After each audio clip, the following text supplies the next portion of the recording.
Fano Control Music. Eju Eyo Music.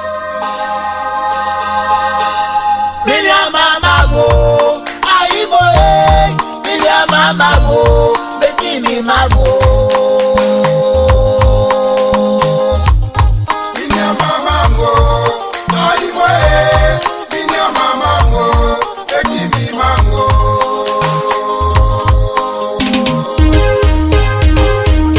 Sokuma umarie, Mbekolo, Onyamamu yebagewu. Dije Carlos wali moni gagre mama ke bakanga be karonu bawabu yangu na bakanga mbetiwa mamu Biya mama we aibo biya mama wo beti mi mamu William Amago, Aibo, William Amago, Betty mi Mago. Kofi Mose Madeleine, Nkaklo, Bolivia, Warrior, Wabiego, Baba Kwaye, Mumbe, Kwakwa, Betty, Olie, Saharo, Tafu, Iwanka, Clock, Nara, Isirao, Isati, Betty, Waliamo, Betty Bakanga, Bekonga, Sita, Manaya, Kike, Bakati, Bakos, Yanguele, Bakanga, Somo, Emoyo. Mago, Betty Mago. William Amago, Aibo, William Amago, Betty mi Mago. Listen, Jabuzwa say, Boya Ozefo, Maluma Lebianio, Jama Baba Ulije, Bakanga Bekaro, Numbe Pakwanga Kajolie, Niaberika o. Ewanga kloka de kwa meti woriege babanga brujanse mba yo onya mama mo meti wo mago Madame Sano beti mi mamo beti mi mamo beti mi mamo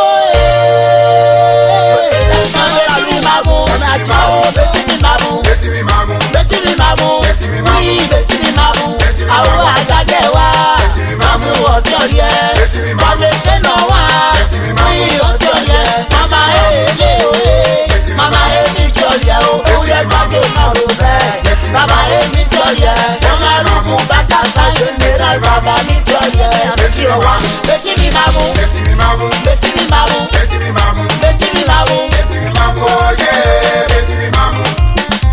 Eju Eyo Music. Le père la passirement, le logo de la baba aussi bénoiré. Mazumi Tiolie, Betty mi Mago, Betty mi mamu, Betty mi Mago, Betty mi Mago. Monsieur ya baba mengae, Mwakba wanumae, Yamo kosam le talie, Nanye kuwa koko no fami se baba mi Tiolie, Betty mi Mago, Betty mi Mago, Baba mi Tiowa, Betty mi Mago, Betty mi Mago. Olivier Bradoué, Baba mi Tiolie, Isiye Nanye kwa kuye meme, Gaga se wonke mi Tiowa ye. Mama emi Tiowa o. Isire baba adriye, wi mi Tiolie. Iwariye mama santuye santari mama mi Tiowa ye. Yao Pascal de Lobo, Hilarion la mémoire mi Tiolie. Mama Sandrine, awa Tiowa, Betty mi waye. Mini mama Priskae, Betty mi wa, Baba Frene. Mi uperia isa magaji zeye, onse do ma yo-yo. Ngoe agbo freyo, si mama mla Rosini, onse do ma mami tu. Isa Florentine ma ke, mo fre kofi oti wa. Betty mi mamu, kwame karemo Baba ya o klema Boli manu manyo, boli ya oze manu manyo. Paro ye ni wajebo, anu mamu ya betyo ye. Kanga mu ye betyo ye, okuba mu ye betyo ye. Eyo music.